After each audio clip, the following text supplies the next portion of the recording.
Rosemary makes a wonderful addition to roasted meats and vegetables.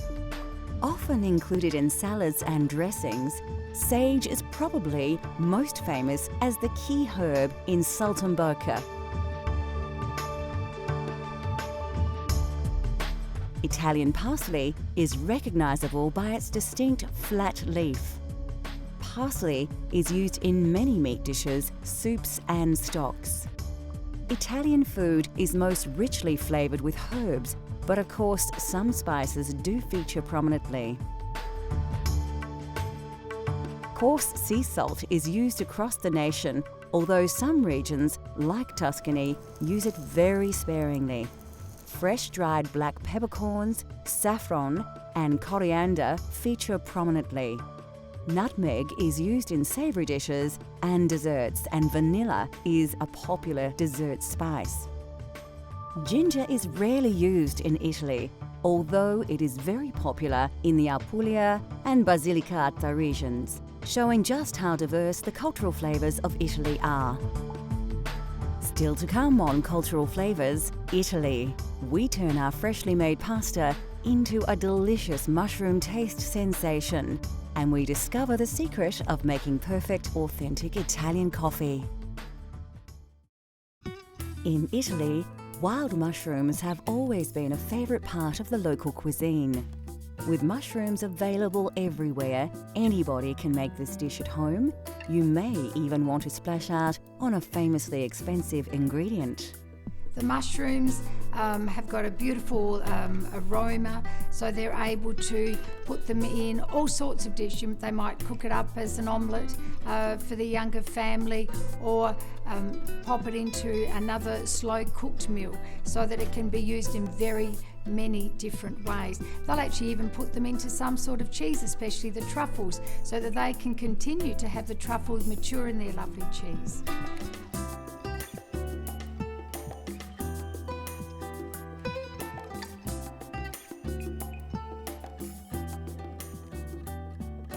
For this dish, you will need a selection of mushrooms. You can use fresh local varieties or a combination of fresh and dried.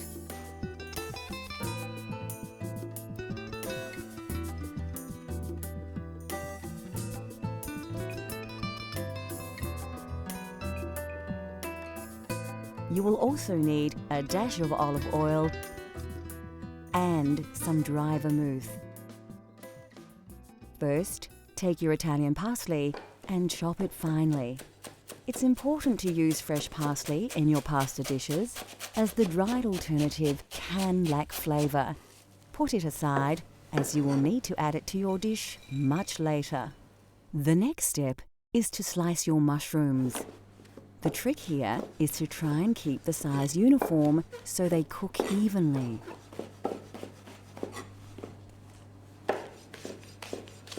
Remove your dried mushrooms from the water and squeeze off the excess moisture. Then chop them evenly. Keep the water, you will need it later. Take the stalk of celery and remove the leaves. Chop into lengths, slice along the grain, then finely dice into small blocks to avoid large chunks of this strongly flavoured vegetable masking the delicious mushroom flavours. Next, chop your garlic and slice your red onion. Put the ingredients aside and heat up your pan. So, to prepare the sauce, we're going to start with a nice fry pan, a little bit of oil. We want the oil to get nice and hot, almost smoking. The first thing we're going to add is our mushrooms, so they get a nice bit of colour on them. Brings out all the nice flavours, so they don't go soggy. After the fresh mushrooms have braised a little, add the dried mushrooms, then the celery, onion and garlic, and a sprinkle of salt. Reduce the heat and cook it gently to bring out all the combined flavours. Add a dash of vermouth and some of the liquid stock you had the dried mushrooms in, and your Italian sauce will be taking shape. Next, add the butter and cook on a gentle heat with the juices. When the butter emulsifies, it will produce a nice rich sauce. Finally, add your chopped Italian parsley and stir it right through the sauce. Then set it aside to rest while you cook your pasta. Put your heavily salted water on the boil. Ensure that it is a strong, rolling boil before adding the fresh pasta you prepared earlier. Stir it around a little to prevent the pasta from sticking together. Fresh pasta won't take long to cook, about 3 to 5 minutes. Drain your pasta in a colander and put your sauce back on the heat. Make sure it is very shiny. You can add more stock or butter to get your sauce to the desired consistency. Add your drained pasta to the sauce in the pan and stir through. Make sure you have covered the pasta entirely with your mushroom sauce. Then you are ready to serve. Grate some Parmigiano Reggiano, commonly known as Parmesan cheese, over the dish. Just enough to give it some bite and some extra saltiness, but not so much it causes the dish to go gluggy. Finally, if you have them, shave some black truffle over the dish just before serving. Now, enjoy your authentic fettuccine al funghi.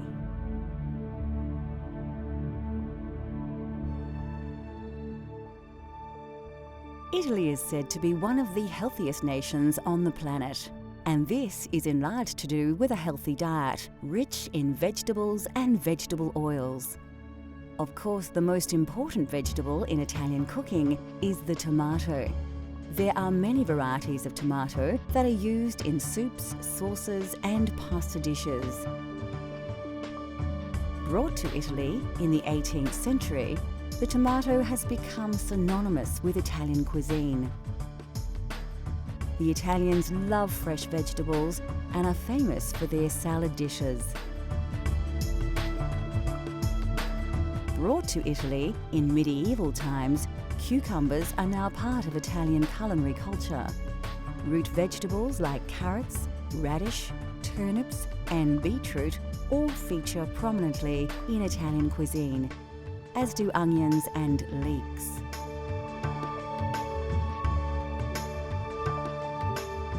Cabbages, cauliflowers, spinach, and rhubarb are also part of the Italian diet. Squash and pumpkins are often used as an accompaniment. Bell peppers and potatoes also have become part of Italian food culture. Melons, like cantaloupes, named after the town of the same name near Rome, are often presented as a dessert. Asparagus is a common ingredient in many Italian dishes. Mushrooms are highly regarded in Italian cuisine, especially in the provinces in and around Tuscany.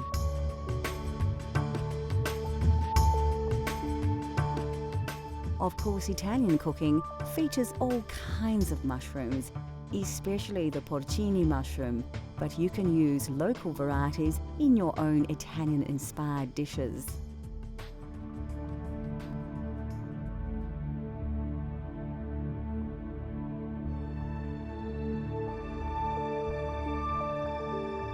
Coffee originated in the highlands of Ethiopia and quickly spread across the Islamic world during the Middle Ages.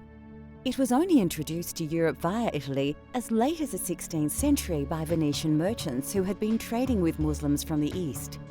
Yet, we must thank Italians for defining coffee culture as we know it today. Italians are deeply passionate about their coffee, so naturally the quality of bean is exceptionally important. Coffee comes in 2 varieties, and Italians overwhelmingly prefer Arabica over the cheaper Robusta bean. Roasting beans changes their colour, taste, smell, and Italians enjoy a full roast bean, which are rich brown in colour and have a slightly oily surface. Italian baristas have created a wide range of ways in which to enjoy coffee. Cafe Espresso is brewed by forcing hot water under pressure through finely ground coffee. This process produces a highly concentrated shot of coffee, which actually forms the basis of many other drinks, such as a macchiato, which is simply a shot of espresso marked with a small drop of steamed milk. The most well-known Italian-style coffee is, of course, the cappuccino, and this cultural flavour of Italy has become increasingly popular right across the globe. Caffè latte is usually drunk at breakfast time, made with a full glass of steamed milk and a shot of espresso. This wholesome drink provides the perfect start to the day for many Italians. Coffee is drunk in a variety of ways, but generally speaking, Italians only add milk earlier in the day. With the exception of breakfast, coffee is rarely served alone and is usually enjoyed after a meal. The drinks, the roasting styles, barista techniques and the popular social aspects of drinking coffee have all been heavily influenced by Italy's love of the coffee bean. Next on Cultural Flavours, Italy. We explore a famous Tuscan twice-baked biscuit and its accompaniment and discover how to serve this delicious Italian treat.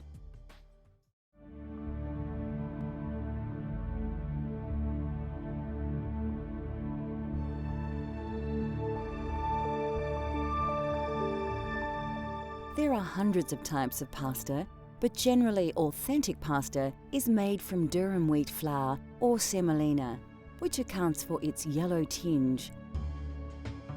Durum wheat is believed to have been introduced to Sicily by the Arabs in the 7th century, and pasta has become the national dish of Italy. Of course, fresh is best, and authentic Italian pasta has texture and flavour characteristics that is difficult to replicate with dried alternatives. Having said that, there are a multitude of dried pasta options that keep well, so it has become a staple in many kitchens across the world.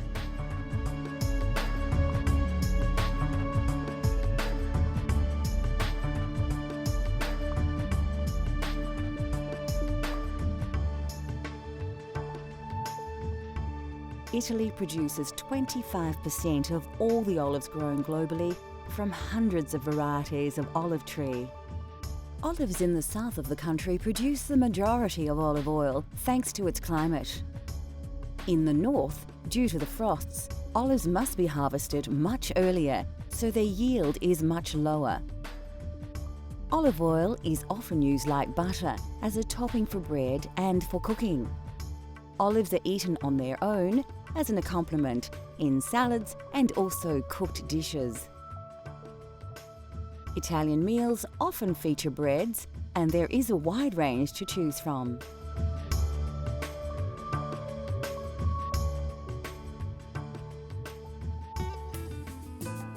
Italian food is rich with tradition, and there are few foods more traditional than biscotti. Tuscany, they love their biscotti. So they'll go to the local market and they'll get their flour and their sugar and the nuts, whatever nuts mum wants to use that might be in season, and they'll go home and there it will be in the beautiful kitchen, and they'll start mixing the flour, the eggs, the butter, the nuts, and then they'll roll and then they'll bake. And then with the biscotti, they need to slice them again, and then they'll need to rebake, so it's the double baked biscuit. That process, of course, brings the family together because it takes quite a long time for them to be able to do that. And then more especially, those biscotti are shared with their family and their friends. And because they are so hot and so crisp, they'll be able to share them for the rest of the week.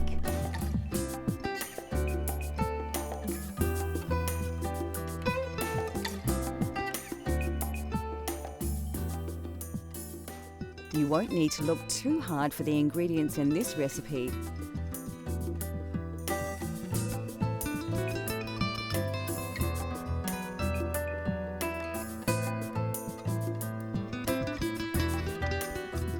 Place your butter in a bowl and add your caster sugar.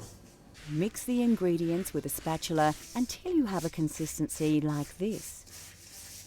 The technique here has more than a few similarities with pasta preparation. So, just like making pasta dough, add your first egg and mix it into the sugar and butter. Work the ingredients together to achieve a smooth paste. Do the same with all the eggs until you have a fairly liquid, smooth and even paste. The next step is to add your flour, but only a little, and mix it through. Just like the pasta, you don't want to add all the flour at once. This technique ensures you have a lump-free mixture. As you add the flour, it develops a more dough-like texture, but still a liquid. This is the time to add the other ingredients. Put your lemon zest and nuts in and give it a little stir. You'll soon realize that mixing with the spatula is no longer an option, and you will have to get your hands in. If your dough is still very sticky, add a little more flour until you can comfortably pick up the mixture without it falling and dripping from your hands. Take an oven tray and line with grease-proof paper. Place your biscotti dough, stretched out a little, on the tray, and now you are ready to place it in your 180 degrees Celsius preheated oven. Bake for about 25 minutes or till firm. Remove the biscotti from the oven and allow to cool. When your loaf has reduced in temperature and feels firmer to the touch, you can place it on a cutting board and begin to slice into biscuits. Keep the slices thin and even. Lightly dust your papered oven tray with caster sugar and place the cut biscuits on the tray. Proceed to dust these with a little more caster sugar. Place back in the oven at 160 degrees Celsius for about 10 minutes. Your biscotti is now ready to serve, and there is no better way to enjoy biscotti than the traditional way. Although delicious on its own, biscotti is traditionally served with Vinsanto, or holy wine. You dip the biscotti into the Vinsanto and eat the biscuit, then dip again. Biscotti and Vinsanto are cultural flavour of Italy that you can enjoy at home. In a world where food is more often just consumed rather than savoured, Italian cooking has shown the way with simple, elegant dishes, uncomplicated flavours, and lightly seasoned sensations. Join us next time as we take you on another gastronomic journey so you can experience the tastes of the globe at home.